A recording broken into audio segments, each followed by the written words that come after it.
जय हिंद सभी फौजी पेंशनर बंधु। मुझे उम्मीद है OROP 3 का धमाका आप तक अब तक पहुंच चुका होगा। हाँ मित्रों, आज इसी विषय पर मैं विस्तार में बात करने वाला हूं। मुझे उम्मीद है मेरा वीडियो अक्सर लंबा हो जाया करता है, कई लोगों को शिकायत होता है कि थोड़ा छोटा बनाए। मैं प्रयास करूंगा यथासंभव, पर विषय ऐसा है मैं यहाँ कवर करूंगा OROP 3 के बारे में। हमारा यह एक श्रृंखला है, आपने देखा ही होगा OROP 3 का धमाका। यहाँ धमाका कहने का मतलब यह है कि आपके लिए कुछ न कुछ लाया है, या तो खुशखबरी लाया है या सैडनेस लाया है। तो धमाका के साथ दोनों चीज होते हैं। धमाका का मतलब हमेशा खुशी ही नहीं होता, दुख भरा भी है, गम भरा भी है। हम इस OROP 3 के श्रृंखला में काफी कुछ बात कर चुके हैं। आज के इस वीडियो में प्रमुखतः मैं कवर करूंगा सूबेदार रैंक, जिसके वारंट ऑफिसर और चीफ पेटी ऑफिसर नेवी में होते हैं इक्विवेलेंट। इसके लिए विशेषतः लोगों के आग्रह पर बनाया।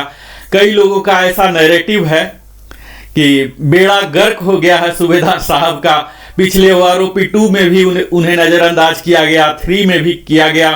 तो ऐसा क्यों हुआ और क्या वस्तु स्थिति है, इन सब से इसमें क्या विसंगतियां हैं और आपके लिए आगे क्या रिमेडियल रिकोर्सेस हैं, ये सब तमाम बात पर हम आज चर्चा करने जा रहे हैं। तो आज का चर्चा मैं प्रारंभ करता हूं अपने पीछे का वीडियो जो मैं ऑलरेडी बुनियादी तौर पर बना चुका हूं।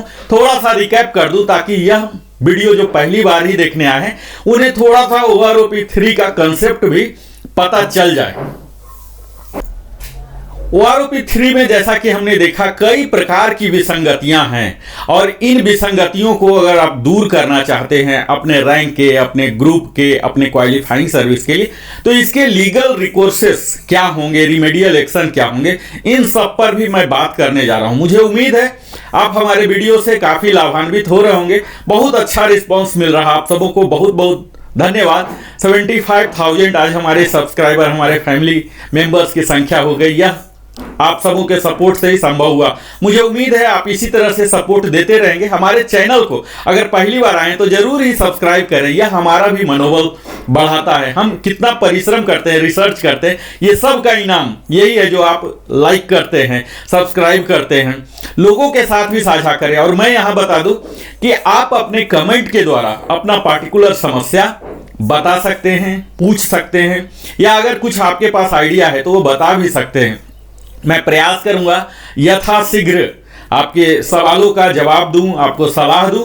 हाँ, इतना जरूर ध्यान दीजिएगा कि जब भी हम कमेंट करते हैं तो YouTube का अपना गाइडलाइन होते हैं, मर्यादित भाषा रखें, क्योंकि हम सब भारत के एक इलीट ग्रुप से होते हैं, फौजी बंधुओं से हमारे पूरे देश को एक उम्मीद होती है। तो हमारी भी, हम सबों की भी भाषा में एक मर्यादा होनी चाहिए। हमारा व्यक्तिगत विचार किस पार्टी लाइन से जाता है, नहीं जाता है, इसका यहाँ रत्ती भर भी संबंध नहीं है।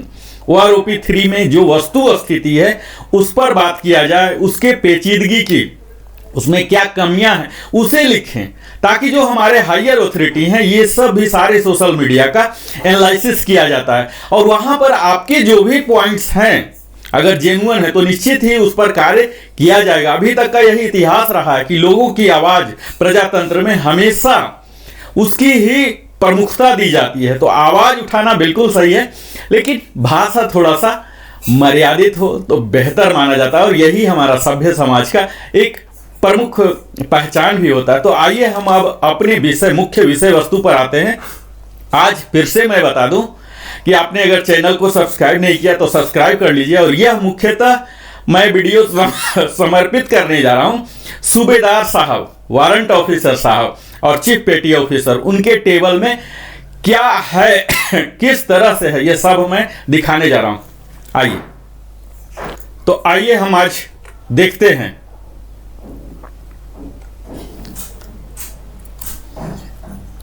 यहां हमने OROP धमाका के तहत अभी तक जो कवर किया हूं, यह एक रिकैप बता दूं। OROP 3 का जो अभी रिसेंटली मुद्दा है, तो OROP के बारे में ही हमने ब्रीफ हिस्ट्री, संक्षिप्त में इतिहास बताने का प्रयास किया, क्या क्या माइलस्टोन है यह बताया, उसके क्या मुख्य बिंदु हैं और क्या क्या लाभ हैं यह सब बताया। ओआरओपी जैसा कि आप सब जान रहे होंगे, जस्ट मैं क्विक रिकैप कर ले रहा हूं, यह जो डिफेंस पेंशनर के लिए ही है, यहाँ डिफेंस सिविलियन जो होते हैं उनके लिए कवर नहीं होता है, पेंशनर के लिए और फैमिली पेंशनर के लिए। यह जो 3 लागू होगा 1 जुलाई 2024 यानी कि 30 जून 2024 तक जो रिटायर हुए हैं ये सब इससे कवर होंगे। अब अगर ओआरओपी 1 के बारे में अगर थोड़ा बहुत जानते हैं, नहीं जानते हैं, तो ये सर्कुलर नंबर 555 से रेगुलेट हुआ था, जो कि इशू हुआ था 4 फरवरी 2016 को, जिसके एप्लीकेबिलिटी था 1 जुलाई 2014। 4 इंस्टॉलमेंट में एरियर हुए थे। इसी तरह से ओआरओपी 2 का सर्कुलर था 666, जो कि इशू हुआ था 20 जनवरी 23 को, और एप्लीकेबिलिटी था इसका 1 जुलाई 2019 से, जो कि 4 इंस्टॉलमेंट में दिए गए थे। अब ओआरओपी 3 जिसके बारे में मैं बात करने जा रहा हूं, क्विक रिकैप मैं कर लेता हूं, जिसे कैबिनेट का अप्रूवल मिल गया, गवर्नमेंट ऑफ इंडिया के द्वारा, एमओडी के द्वारा नोटिफिकेशन कर दिया गया 10 जुलाई 24 को, कंकरेंस भी मिल गया फाइनेंस डिवीजन एमओडी से, ताकि इस पर क्या बर्डन आया है फाइनेंशियल, ये सब के लिए पॉलिसी लेटर डीएसडब्ल्यू जो टेबल के सहित जारी करते हैं, ये भी जारी हो चुका 4 सितंबर को। ओआरओपी 3 का सर्कुलर संभवतः 777 नाम का आएगा, जो कि शीघ्र ही जारी होने वाला है, और एरियर भी शीघ्र ही मिलेगा। हम सबको पता है कि कुछ क्षेत्र हैं, कुछ राज्य हैं जहां की अभी विधानसभा का चुनाव है, जैसे हरियाणा हो गया, जे&के हो गया, जहां से कि काफी मात्रा में हमारे फौजी बंधु आते हैं। तो इस चीज को भी मद्देनजर रखते हुए हमारी सरकार प्रयास करेगी कि पेंशनर को, वोटर्स को नाराज न करें। तो इस चीज का लाभ हम लोग को मिलने की संभावनाएं हैं, और उसके तहत शीघ्रतम किया जाएगा, और हम लोग के लिए दिवाली बम्पर के रूप में भी यह हो सकता है, जो कुछ भी थोड़ा बहुत लाया है। इसकी मुख्य बातें पर अगर बात करें तो ओआरओपी 5 साल पर होता है, जिसे फ्लॉलेस क्विकेन बनाने के लिए 121 टेबल का सहारा लिया गया है, और 265 पेजेज में डिटेल में बात किया गया है। इसमें रिटायरिंग, सर्विस, स्पेशल सभी पेंशनर कवर हो रहे हैं। डिसेबिलिटी में इनवैलिड लिव लाइफ डिसेबिलिटी, वार इंजरी, इम्पेयरमेंट रिलीफ, वार इंजरी एलिमेंट, वार इंजरी, सब इसमें ऑर्डिनरी, स्पेशल, और सारे रैंक जैसे कि commissioned officer, JCO, others, non combatant, ये सब कवर हो रहे हैं। Army, navy, air force, DSC, territorial army, retired, discharge, invalidated out, died in service और आफ्टर, ये सब कवर हो रहे हैं। इसमें कुछ एक्सेप्शन है जो कि अपने मर्जी से गए हैं, वो कवर नहीं होंगे। खासकर 1 जुलाई 2014 के बाद से जो भी गए हैं वो कवर नहीं होंगे। यहाँ आपको एक प्रमुख बात मैं बता दूं कि जिनका भी पेंशन है, फैमिली पेंशन है, अगर वो घटके है, जैसे मैं अभी टेबल की चर्चा करूंगा, और इसमें अगर निगेटिव ग्रोथ है तो आप रत्ती भर भी चिंता न करें, क्योंकि निगेटिव ग्रोथ नहीं होगा। आपके पेंशन में हमेशा आपके एडवांटेज में ही रखा जाएगा, डिसएडवांटेज में कदापि नहीं होगा। यानी कि लेस वैल्यू होते हुए भी आपको पुराना वाला वैल्यू दिया जाएगा। तो ये सब इसकी खासियत है। एप्लीकेबिलिटी पर हमने बात कर ही लिया है। नॉन एप्लीकेबिलिटी को देख लीजिए। नॉन एप्लीकेबिलिटी में मुख्यतः रिजर्विस्ट और पेंशनर हैं, जैसे कि जिसे एक एनोमली के तौर पर देख सकते हैं, जो पीएमआर हैं, प्री मैच्योर रिटायरी, और रिजर्विस्ट पेंशनर हैं, वो इनसे ओआरओपी 3 के एम्बिट में नहीं आते हैं, एक्स ग्रेसिया वाले नहीं आते हैं, और यूके, एचके, सारे केसीआईओ पेंशनर ये सब कवर नहीं होते हैं। पाकिस्तान बर्मा आर्मी पेंशनर ये सब कवर नहीं होते हैं। इसमें जो मेथोडोलॉजी है ये हमें समझने की जरूरत है कि यही जो मेथोडोलॉजी है यही त्रुटिपूर्ण है, और इसी के कारण हर रैंक में, हर ग्रुप में और हर क्वालिफाइंग सर्विस में जो अभी टेबल में त्रुटियां दिख रही हैं यही हैं। तो इसे हमें बेहतर से समझने की जरूरत है। यहाँ 3 पैरामीटर्स को मुख्यतः कंसीडर किया गया है, जिसमें मुख्यतः हमारे रैंक है, ग्रुप है और क्वालिफाइंग सर्विस है, कितना लेंथ ऑफ सर्विस करके हम आए। और इसमें जो डाटा लिया गया है, सैंपल डाटा 2023 के रिटायरी, यानी कि 2023 वर्ष में जो भी रिटायर हुए उनका जो भी मैक्सिमम पेंशन था उस रैंक, ग्रुप और क्वालिफाइंग सर्विस और जो मिनिमम था उसके एवरेज को कंसीडर किया गया है, यहां सैंपल डाटा के रूप में लिया गया है। यहीं से हमारी एनोमली शुरू हो जाती है। क्वालिफाइंग सर्विस में कई जगह ऐसे होते हैं कि उनके पास डाटा नहीं है, तो आप देखेंगे कि लोअर क्वालिफाइंग सर्विस वाले यानी कि कम समय वाले भी ज्यादा ले रहे हैं कई बार या बराबर ले रहे हैं, उन्हें एक ब्रैकेट बनाना पड़ गया। इसी तरह से हम रैंक में भी देख सकते हैं कि कई जगह आप देखेंगे कि लोअर रैंक के भी, मैं उदाहरण के साथ भी बात करूंगा, लोअर रैंक वाले भी हायर रैंक से ज्यादा ले रहे हैं।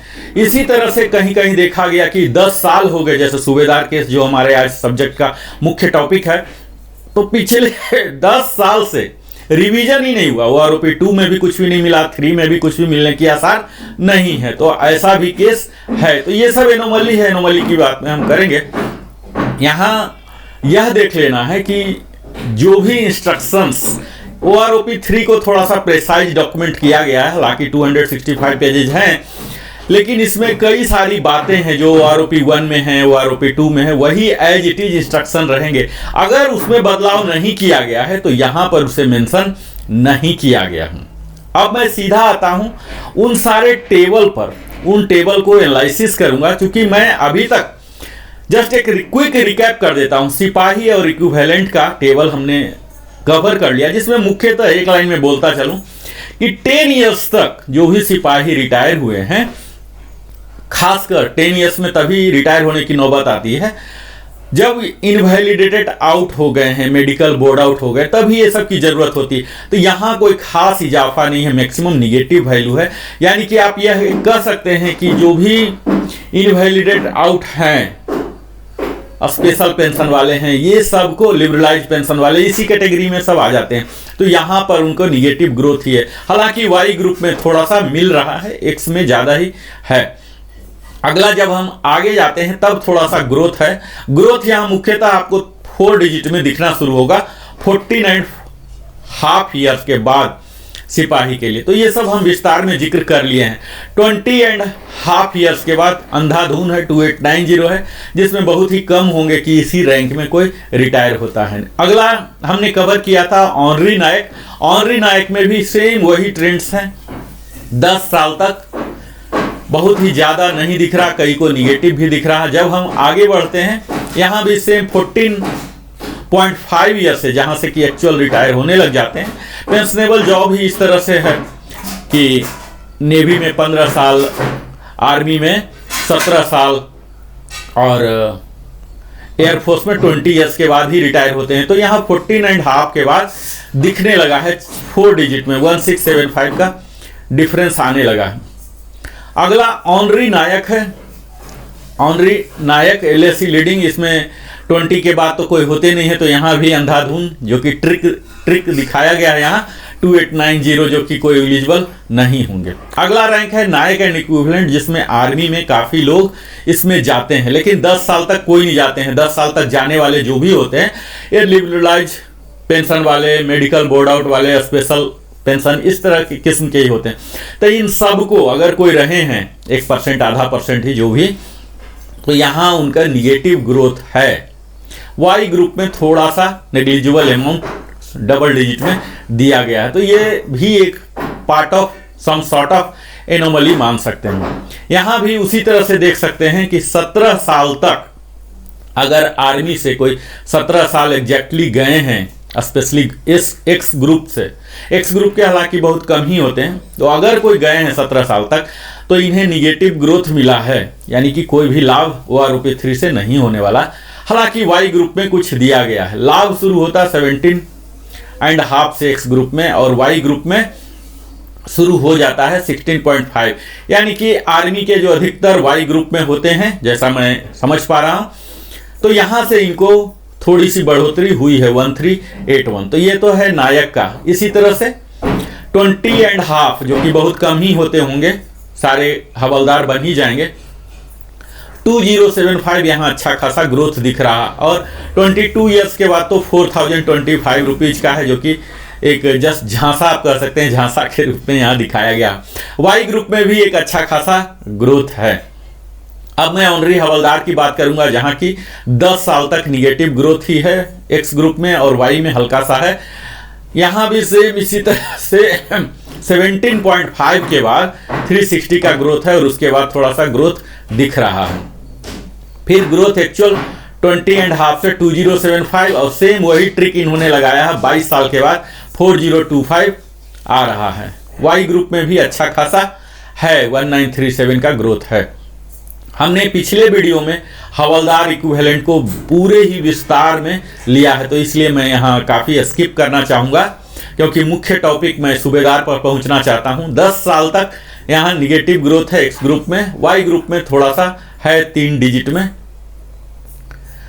फिर से हवलदार की बात करें, हवलदार सार्जेंट पेटी ऑफिसर, तो ये सब में अगेन 17 साल तक निगेटिव ग्रोथ ही है एक्स ग्रुप में। अगर किसी कारण से वो गए हैं तो उन्हें यहाँ कोई लाभ नहीं मिल रहा। 17.5 से जाके लाभ होना शुरू हुआ है, और वाई ग्रुप में थोड़ा सा इन्हें मिला है, 3 डिजिट 4 डिजिट में भी मिला है, स्पेशली 13.5 2794 तक का बेनिफिट मिला है। तो वाई ग्रुप के लिए थोड़ा सा यहाँ मिला है। 20 ईयर्स के जो हैं हवलदार, इन्हें 2525, जो कि यूजुअली एक्स ग्रुप वाले 20 पर जाते हैं, तो यहाँ 2525 का एक बड़ा ही अच्छा राशि मिला है।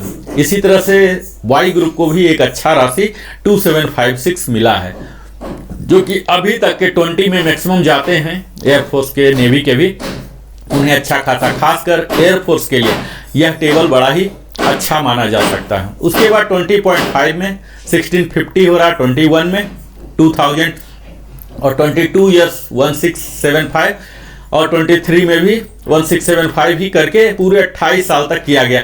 इसी तरह से वाई ग्रुप में थोड़ा ज़्यादा ग्रोथ दिया गया है, यहाँ ग्रोथ देके 3325 तक है। ये सब टेबल अगर आपके लिए एप्लीकेबल है तो आप स्नैपशॉट ले सकते हैं तत्काल। यहाँ ऑनरी नायब सूबेदार इक्विवेलेंट का है। इसी प्रकार मैं अभी यहाँ एनालिसिस नहीं करने जा रहा हूँ। आर्टिफिसर जो नेवी के होते हैं इनका है। नायब सूबेदार का हमने डिटेल में टेबल बनाया, सेम बाकी सब टेबल की भांति यहाँ भी सेम एरर है। 10 साल तक जो लिबरलाइज और मेडिकल बोर्ड आउट में गए हैं, इनके लिए समस्या है, जो बहुत ही कम होंगे, लेकिन अगर ऐसा है तो इनके लिए निगेटिव ग्रोथ ही है नायब सूबेदार के लिए। यहाँ देख लीजिए कि 20 ईयर्स तक नायब सूबेदार के साथ बहुत ही गलत कार्य किया गया, स्पेशली एक्स ग्रुप में टोटल निगेटिव ग्रोथ ही है नायब सूबेदार का 20 ईयर्स तक। वाई ग्रुप में यहाँ इन्होंने 15 ईयर्स के बाद देना शुरू किया है, थोड़ा सा अमाउंट 950 925 तक भी गया है नायब सूबेदार में। अब इससे ऊपर नायब सूबेदार में ही 20.5 में अगर कोई जाते हैं 20 प्लस करके, अगर 20 करके कोई गए हैं तो इन्हें OROP 3 से कोई लाभ नहीं हो रहा। 20 से ऊपर करके अगर गए हैं नायब सूबेदार JWO CPO करके, तब यहाँ से लाभ निगेटिव ग्रोथ का जो इम्पैक्ट था, जो संक्रमण था, वो यहाँ 20 के ऊपर से खत्म हो रहा है। तो यूजुअली 23 में जाते हैं तो यहाँ 1775 का लाभ हो रहा है उन्हें। अब यहाँ यह देखना है कि OROP 3 में ये सब वैल्यू है और OROP 2 में, लेकिन कई लोग को OROP 1 का ही लाभ हो रहा था, उन्हें प्रोटेक्शन मिला था। तो यह वैल्यू जो आप OROP 2 में देख रहे हैं, ये सेम वैल्यू आपके लिए अभी प्रेजेंट नहीं होगा, आपके लिए इससे ज़्यादा मिल रहा होगा। तो ये जो डिफरेंस यहाँ 1775 दिख रहा है, ये एक्चुअल डिफरेंस नहीं होगा, हो सकता है 700 800 600 का ही डिफरेंस हो। इसी प्रकार वाई ग्रुप में भी देख लीजिए कि यहाँ जो डिफरेंस दिख रहा है, अगर आप 2 बेनिफिशियरी रहे हैं तब तो ठीक है, नहीं तो अगर 1 ही बेनिफिशियरी तो ये मार्जिन घट जाएगा। तो ये केस टू केस डिपेंड करता है। यह तो नायब सूबेदार हुआ। अब मैं इस वीडियो का प्रमुख हिस्सा, जिसके लिए मैंने ये गढ़ा है वीडियो, यहाँ तक आ रहा हूँ। बेशक यहाँ तक आने में हमें कुछ भूमिका का सहारा लेना पड़ा और सब लोग को एक साथ करें, ताकि OROP 3 सबके लिए कुछ ना कुछ हो। मुख्यतः यह वीडियो में सूबेदार एंड इक्विवेलेंट जो वारंट ऑफिसर हैं, चीफ ऑफिसर्स हैं नेवी के, चीफ मेक 1 और 2 हैं, इन सब के लिए मैंने गढ़ा है। जैसा कि अभी नैरेटिव सोशल मीडिया में आप देख ही पा रहे होंगे चल रहा है कि बिल्कुल बेड़ा गर्क कर दिया गया सूबेदार का। तो क्या हुआ वस्तु स्थिति यहाँ आप देख लीजिए। अगर क्वालिफाइंग सर्विस 6 मंथ्स है तो यहाँ देखिए टोटल निगेटिव है एक्स ग्रुप का खासकर। तो जो निगेटिव है, निगेटिव का मैं विश्लेषण नहीं कर रहा हूं, ठीक है, क्योंकि यहाँ जो भी निगेटिव है तो आपको प्रीवियस जो वैल्यू है OROP 2 से या OROP 1 से जो भी आपके एडवांटेज में होगा वही मिलेगा। वाई ग्रुप में यहाँ कुछ लाभ दिख रहे हैं 3 डिजिट में 500 एवरेज वैल्यू पर। तो आर्मी के कई लोग हैं जो सूबेदार रैंक में एक वाई ग्रुप के होते हैं, रिटायर होते हैं।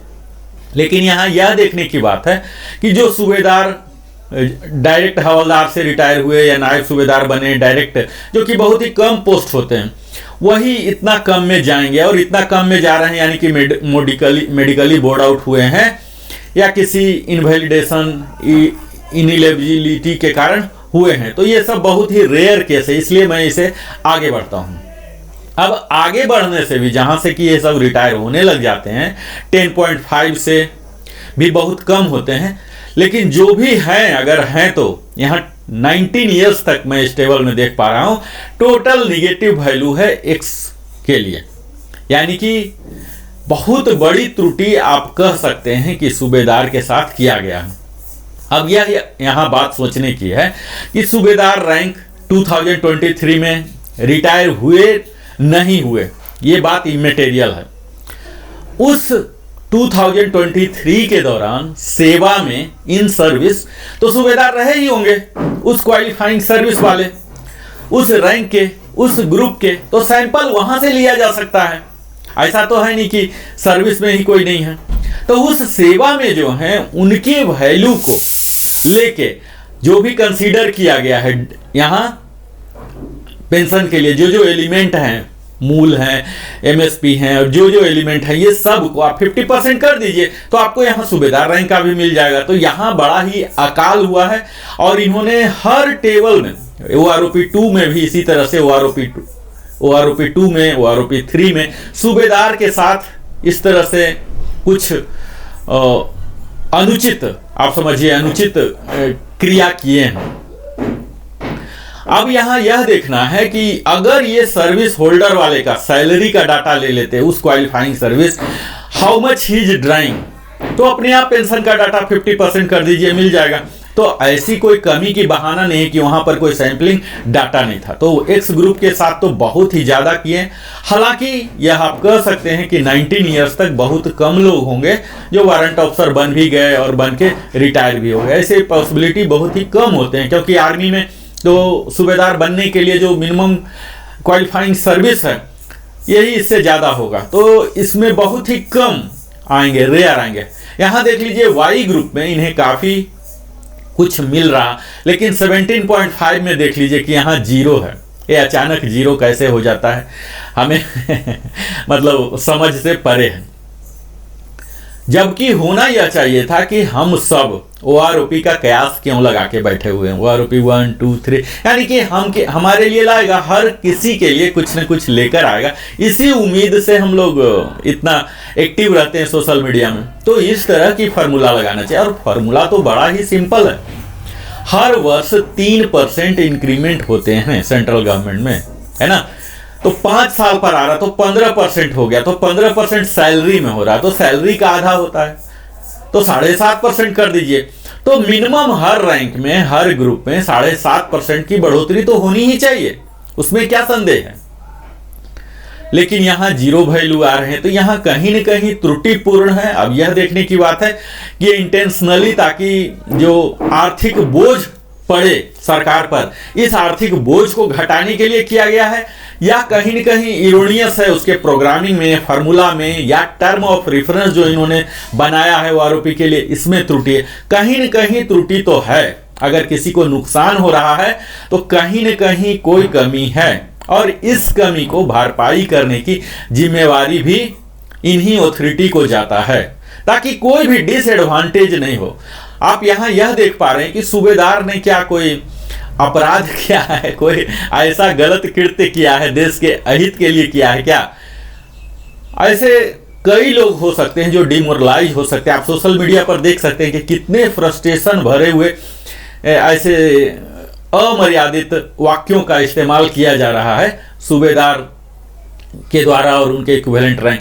तो ऐसा नहीं होना चाहिए। अभी भी सरकार के पास समय है, इन टेबल को पुनर्अध्ययन किया जाए, पुनरीक्षण किया जाए, रिव्यू किया जाए और देखा जाए। उसके थीम को यही रखा जाए कि हर ग्रुप को, हर रैंक को, हर क्वालिफाइंग सर्विस को कुछ न कुछ मिले, कुछ न कुछ, यानी कि 7.5% तो इंक्रीज अवश्य ही हो। तो यहां देख सकते हैं आप 19 ईयर्स में क्या मिला। अब यहां जाके पॉजिटिव ग्रोथ 20.5 से शुरू हुआ है। 20.5 में यहाँ कुछ मिस्टेक है, यहाँ देख लीजिए हमारे प्रोग्रामिंग में कुछ मिस्टेक है। यहाँ हम सही डाटा OROP3 का नहीं दे पा रहे हैं। ये तीनों डाटा इरोनियस है, एक्स ग्रुप में आ गया है, इसके लिए हमें माफ कीजिएगा।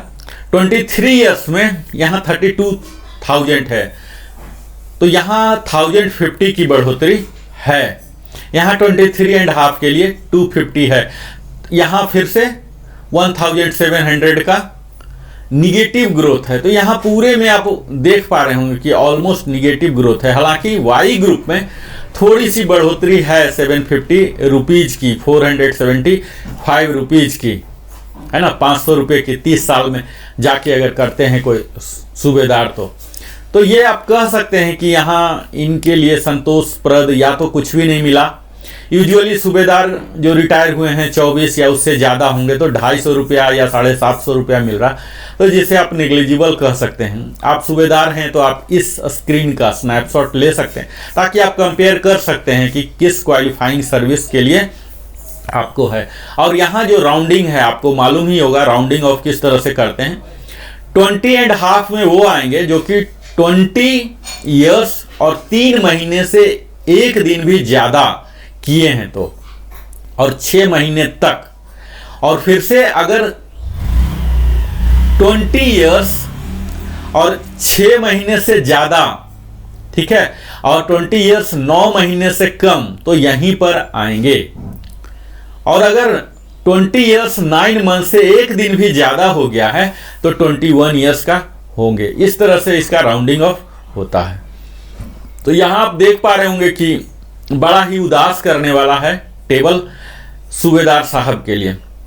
अब मैं यह बताऊं कि यह तो टेबल आपको एज इट इज दिखा ही। अब इसके लिए सूबेदार साहब को या जो लोग भी हैं जिनको कि इससे असंतुष्टि है या नाराजगी है, फ्रस्ट्रेशन है, उनके लिए क्या है। तो सबसे पहले तो आप इस टेबल को देख के बिल्कुल क्लियर हो जाइए कि वास्तव में ये है क्या आपके लिए,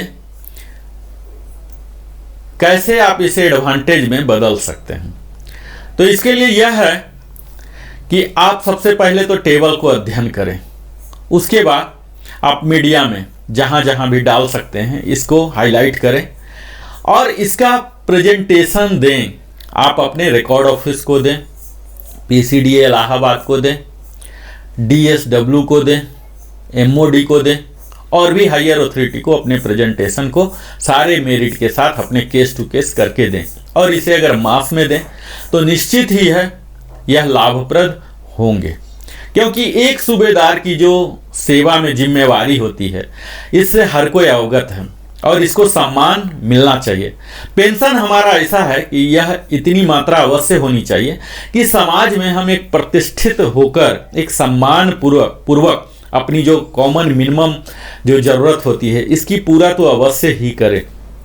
जैसे जैसे हायर रैंक्स होते हैं उनके लाइबिलिटी भी ज़्यादा होते हैं, मेडिकल इशू हो जाते हैं, तरह तरह के इशू होते हैं। तो इन सब को एड्रेस कर पाना, खासकर OROP जो कि JCO के लिए ही बनाया गया था, उनकी महंगाई को मिटिगेट कैसे किया जाए उसको रखकर, और जो सूबेदार से रिटायर हुए हैं बहुत ही कम मात्रा में रीएम्प्लॉयड हो पाते हैं, तो ऐसा कह सकते हैं कि उनकी एकमात्र आय का साधन पेंशन ही होता है। तो इसमें हमारी अथॉरिटी को अवश्य ही ध्यान रखना चाहिए कि हर रैंक को अवश्य ही दें। और आप सब पर ही जिम्मा है कि मर्यादित भाषा से, जो कॉन्स्टिट्यूशनल तरीका है, जो लीगल है, जो वैध है, कॉन्स्टिट्यूशनल है, उस रूट को फॉलो करते हुए इसे आगे लेके चलें। इसके लिए एएफटी भी जाया जा सकता है। आप लीगल जो एक्सपर्ट हैं, जो एडवोकेट हैं हमारे सोसाइटी में, इनसे भी कांटेक्ट करें आप, ताकि इस इशू को कैसे आगे बढ़ाया जाए। कई हमारे एक सर्विसमैन के सोसाइटी हैं, रजिस्टर्ड सोसाइटी हैं, उन सब के साथ मिलें, बैठें, आप देखें कि कितने ऐसे केस हैं, फिर फार्मूला में क्या त्रुटि है। मैंने जो अभी देखा, सूबेदार का जो अध्ययन किया, इसमें देखा कि काफ़ी सारी त्रुटियां हैं सूबेदार का। तो इस त्रुटि को हटाया जा सकता है, ऐसा नहीं है कि एक बार हो गया तो ये फाइनल है।